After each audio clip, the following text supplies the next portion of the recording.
Subscribe now and press the bell icon. Never miss an update. बकरे को मुंबई में entry न मिलने की वजह से लोग परेशान, व्यापारी परेशान। इस पर हमने बात की बीजेपी के युवा नेता शमीम रेडियोवाला से, जिन्होंने सरकार को और मुस्लिम नेताओं को घेरा और उनसे सवाल किए। देखिए काशिफ जैदी की रिपोर्ट। दर्शकों, स्वागत है आपका न्यूज 13 जय हिंद में। इस समय हमारे साथ है बीजेपी के युवा नेता जनाब शमीम रेडियोवाला, जो कि जिनकी माइनॉरिटी में भी अच्छी पकड़ है। आइए हम उनसे इस विषय पे बात करेंगे। अभी जो त्यौहार आ रहा है मुस्लिम समाज का, ईद उल अजहा, बकरा ईद, इस टॉपिक पर हम उनसे बात करते हैं। शमीम रेडियोवाला जी, आपका स्वागत है न्यूज 13 जय हिंद में। जो अभी त्यौहार आ रहा है उसकी सरकार ने अभी तक का प्रॉपर गाइडलाइन नहीं दिया और त्यौहार अभी नजदीक है और बराबर से गाइडलाइन नहीं दी, उसके बारे में आप क्या कहेंगे?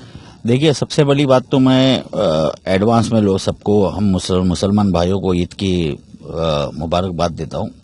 और साथ साथ में ये सरकार फेल हो चुकी है। ये आज आप देखोगे, जो ये अगाड़ी सरकार के जो इनको सपोर्ट करने वाले लोग थे, जिसमें से समाजवादी पार्टी जो थी जनाब अबू हाशिम आज़मी, उन्होंने भी आज ये सरकार के खिलाफ बोला है। और दूसरी बात ये है कि इन लोगों को समझ में ये नहीं आ रहा है कि करना क्या है और क्या नहीं करना है। समझ के बाद सबसे बड़ी बात तो ये है कि उद्धव ठाकरे जी के पास कोई मसले का हल रहता नहीं है। वो जाते हैं पवार साहब के पास, पवार साहब के बाद में मीटिंग होती है। माइनॉरिटी के जितने भी हमारे एमएलए है, मिनिस्टर है, ये सरकार में तो माइनॉरिटी के गार्डियन मिनिस्टर हमारे बॉम्बे के तो असलम शेख जी है, प्लस नवाब मलिक जी है, और भी ऐसे बहुत से लीडर्स है जो मुस्लिम एमएलए भी काफ़ी जीते हैं ये बार। लेकिन ये लोगों ने हमको बताया कि ऑनलाइन बकरा खरीदना, मेरे को आज तक ये नहीं समझ में आया कि ऑनलाइन बकरा खरीदा कैसा जाता है। जहाँ तक कि मुस्लिम समाज की बात है, ये मुसलमान नेता जितने भी है या जितने मौलाना है, इन सबको पता है कि भाई जब हम बकरा लेने जाते हैं तो हम सबसे पहले ये देखते हैं कि भाई बकरे में कोई नुक्स तो नहीं है, उसके दो दांत है कि नहीं, कहीं बीमारी तो नहीं है, बकरा चल रहा है कि नहीं बराबर। क्योंकि कुछ सुन्नत है हमारे मुस्लिम समाज के अंदर जो हमको उसको फॉलो करके बकरा हमारी कुर्बानी जो है वो अदा होती है। ये लोग कहते हैं कि आप ऑनलाइन बकरा खरीद लो। अगर हमने ऑनलाइन बकरा खरीद लिया और बकरा खरीदने के बाद में समझो अगर बकरा बीमार निकला या किधर से उसकी समझो सींग टूटी हुई या दांत नहीं है, तो इसका जिम्मेदारी कौन लेगा? आज आप देखो, मुझे कल रात में भी फोन आया था कि महाराष्ट्र और गुजरात बॉर्डर के ऊपर कई गाड़ियां खड़ी हुई है, बकरे की गाड़ियों को रोक दिया गया। अंदर वो बकरों को ना पानी मिल रहा है ना खाना मिल रहा है, कई बकरे अंदर मर गए। लेकिन सरकार को इसके बारे में कुछ पड़ी नहीं है। कल भी मैंने न्यूज़ में देखा, मुझे पता चला कि कुछ मिनिस्टर लोग गए और मिनिस्टर लोग ने जाके बात किया। मुस्लिम नेता भी साथ में थे, उद्धव साहब के पास, पवार साहब के पास वो लोग गए थे। वहां से फिर उन लोगों ने कहा कि हम उद्धव साहब से बात करोगे। जब आप खुद सरकार में हो, आप खुद सरकार चला रहे हो, तो आप बार बार ये क्यों कह रहे हो कि हम सरकार से बात करेंगे, हम मुख्यमंत्री जी से बात करेंगे? आप लोग खुद डिसीजन क्यों नहीं ले रहे हो? और ये कब तक चलेगा? आज आप देखिए, पहले देवनार से बकरा लिया जाता था तो हमारे को पावती दी जाती थी कि हमको रास्ते में अगर किधर पकड़ा गया तो हम पावती बता देते देवनार से कि भाई ये पावती हमको मिली, और वो पावती लेकर हम हमारे घर तक के बकरे को लेकर जाते थे। आज ये है कि ना कोई पावती है ना कुछ है, मंडी बंद पड़ी हुई है, लोग आवाज उठा रहे, हर मुसलमान नाराज है। आज भारतीय जनता पार्टी अगर होती ये जगह पे तो लोग हमारे ऊपर उंगली उठाते। लेकिन मैं यही मुसलमान और ये उलमा और मौलाना से पूछना चाहता हूँ कि ये लोग चुप क्यों बैठे हैं? क्यों आप लोग जवाब नहीं दे रहे हो अभी? अब आप लोग इस खामोशी का मतलब हम क्या समझे? आपको बीजेपी सरकार से हमेशा से प्रॉब्लम रही है, लेकिन आज जिस सरकार को आपने चुनकर लाया है, जिस सरकार के लिए आप कहते हो कि ये माइनॉरिटी की सरकार है, ये मुसलमानों की सरकार है, तो ये सरकार क्या कर रही है? आप मुझे ये बताइए, आज तक के अभी तक के माइनॉरिटी का कितना काम ये सरकार ने करी है? जिस दिन से मैं, शायद इससे पहले आपको शायद पता नहीं होगा, मैंने फेसबुक पर भी इसके लिए एक स्टेटमेंट दिया था मैंने। यही सब सवाल मैंने मेरे फेसबुक के ऊपर भी लाइव पर दिया था।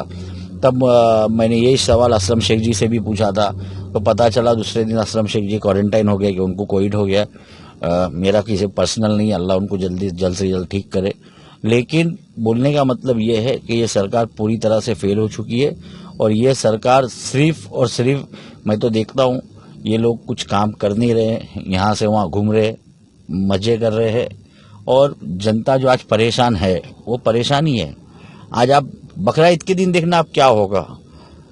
आज जहां पर मुस्लिम पॉपुलेशन है, सब जहां पर मुस्लिम्स हैं वहां पर ठीक है बकरे काट दिए जाएंगे, लेकिन जो सोसाइटीज के अंदर कॉस्मो है, जहां पर मुस्लिम्स भी है, हिंदू भाई भी है, क्रिश्चियन भाई भी है, वहां पर तो बकरा ईद करने नहीं देंगे।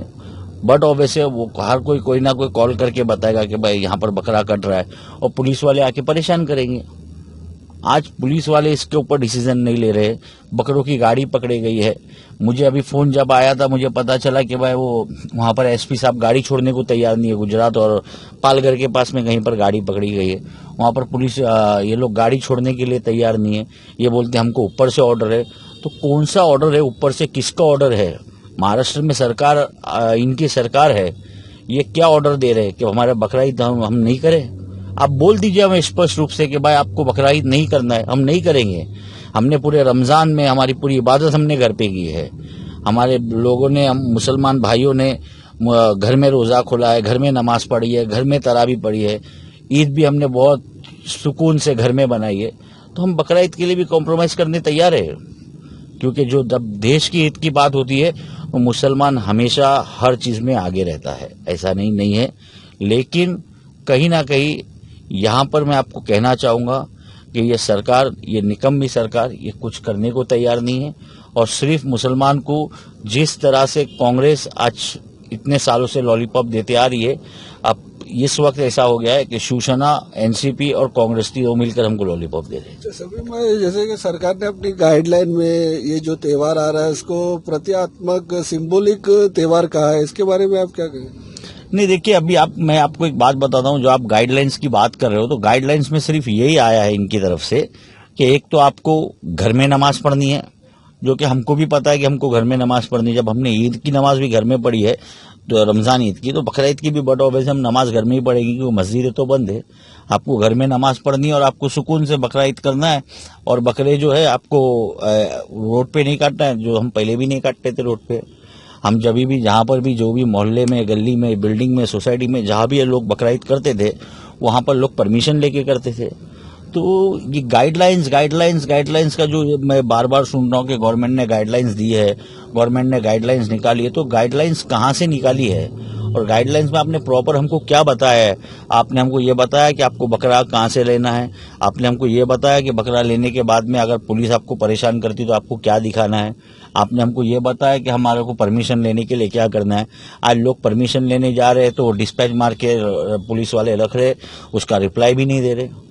अच्छा शमीम भाई, जैसे अभी बॉर्डर पे, महाराष्ट्र के बॉर्डर पे बकरे को रोका गया है, तो इस समस्या का हल कब तक होगा? क्योंकि अभी जो त्योहार है बहुत ही करीब है, तो इसके लिए मतलब आपको क्या लगता है, विपक्ष पार्टी इसके लिए मतलब आवाज उठा रही है या? विपक्ष की आप बात कर रहे हो तो हमारे माननीय देवेंद्र फडणवीस जी, हमारे आशीष शेलार जी, मनोज कोटक जी, ये लोगों ने इसके बारे में बात की है। सीपी से भी बात किया है, यहाँ पर मिनिस्टरों से भी बात की है।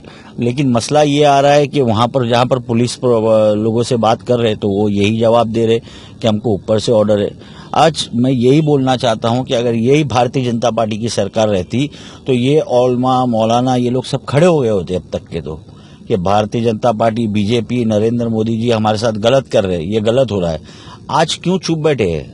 क्या वजह है उसकी? ये किसी पार्टी का मसला नहीं है, ये कौम का मसला है। और कौम के मसले पे जितने भी मौलाना हमेशा जो कौम के लिए आगे आते, वो आज क्यों पीछे है? मैं इन लोगों से सवाल करना चाहता हूँ, ये क्यों रोड पर नहीं आ रहे? क्यों ये लोग ऑब्जेक्शन नहीं ले रहे? क्यों ये लोग जाके उद्धव ठाकरे जी को पूछ नहीं रहे? क्यों जाके अनिल देशमुख जी को पूछ नहीं रहे कि आपकी पुलिस, आप होम मिनिस्टर हो, आपकी पुलिस हमको परेशान कर रही है? लेकिन इसलिए यहाँ पर सिर्फ ये बात हो रही है कि ये माइनॉरिटी की सरकार है और जो भी करेंगी इसमें हम खुश है, तो ठीक है, हम क्या कर सकते हैं उसमें। आखिर में अभी जैसे ईद उल अजहा आ रहा है, तो आखिर में हमारे तमाम दर्शकों को आप इस ईद के त्योहार पर आप क्या शुभकामनाएं देंगे? बस मैं यही लोगों से अपील करूंगा कि कुर्बानी करिए, अपने एरिया में, मोहल्ले में करिए, किसी को तकलीफ ना हो। क्योंकि ये जो बीमारी जो चल रही है कोविड-19, इससे हम सबको संभलना है, हमें भी संभलना है, हमारे घर वालों को भी बचाना है। तो इसके लिए हमारे को प्रिकॉशंस लेने की बहुत ज़रूरत है।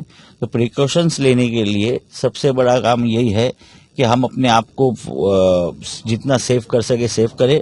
कुर्बानी करने के बाद में ये नहीं सोचिए कि हमारे रिश्तेदार अहबाब दूर रहते हम उनको गोश्त पहुंचाने जाए या ये करें। इससे बेहतर ये है कि आपके आसपास में अगर कोई गरीब लोग होंगे तो वहां पर वो गोश्त जो है आप तस्लीम कर दीजिए ताकि लोगों को परेशानी ना हो। बहुत बहुत धन्यवाद न्यूज़ 13 जैन से बात करने के लिए।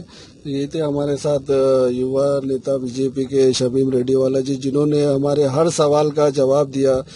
मैं कैमरामैन जैदी के साथ ईशान आजमी, न्यूज़ 13 जय हिंद, मुंबई।